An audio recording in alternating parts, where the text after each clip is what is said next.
ነፍስን በኃጢአት ከማርከስ ይልቅ ድህነትን፣ ስድብን፣ ከጓደኞች መለየትን ወይም ማንኛውንም ስቃይ ምረጥ።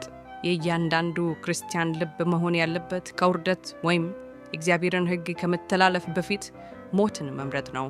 የመለኮታዊ ባህሪ ተካፋዮች የሆኑ ለፈተና መንገድ አይከፍቱም። ክርስቲያናዊ ሕይወትን ለመምረጥ ጥረት የሚያደርጉትን ለማሸነፍ ጠላት ባለው ኃይል ሁሉ እየሰራ ነው።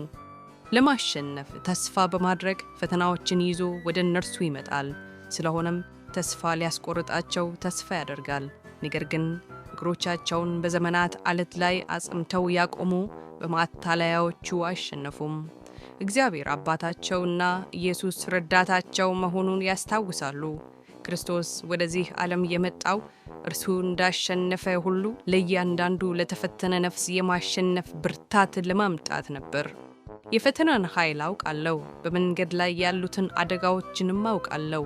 ነገር ግን ፈተናን ለማሸነፍ እየታገሉ ላሉ ሁሉ ለእያንዳንዱ አስፈላጊ ጊዜ የሚሆን በቂ ብርታት እንደተሰጣቸው አውቃለሁ። አላስፈላጊ ፈተናዎችን መሸሽ አለብን። ከምትችሉት በላይ በሆነ ፈተና ውስጥ እንድትፈተኑ ዝም የማይል እግዚአብሔር ታማኝ ነው። ነገር ግን ፈተናውን እንድትቋቋሙት ከፈተናው ጋር መውጫውን ያዘጋጅላችኋል ይላል። እኛም የራሳችን ድርሻ ይኖረናል።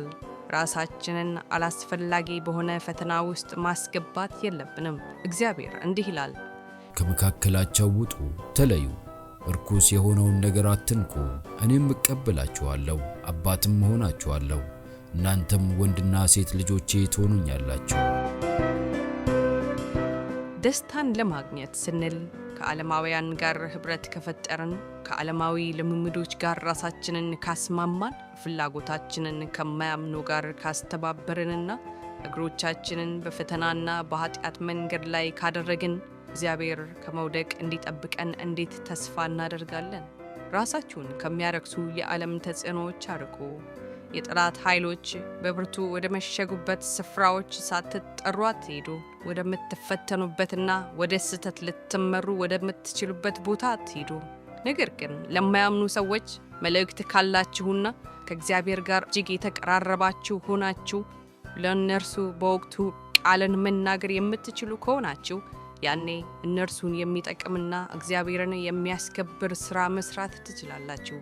ክርስቶስ እንዲህ ብሏል፣ ከዓለም እንድታወጣቸው አልጸልይም፣ ነገር ግን ከክፉ እንድትጠብቃቸው እንጂ። ከዝንባሌ ያለፈ ተግባር። ወጣቶች ከሰይጣን ቁጥጥር ስር ለማምለጥ ሲሞክሩ ሰይጣን ፈተናዎቹን እጥፍ ያደርጋል። አለማወቃቸውንና የልምድ ማነሳቸውን አጋጣሚ በመጠቀም በክፉና በመልካም መካከል ያለውን ልዩነት ሊደብቅባቸው ይሞክራል። ራሱን በብርሃን መልአክ በማስመሰልና በተከለከለ መንገድ የሚገኝ የደስታ ተስፋ በመስጠት ያታልላል።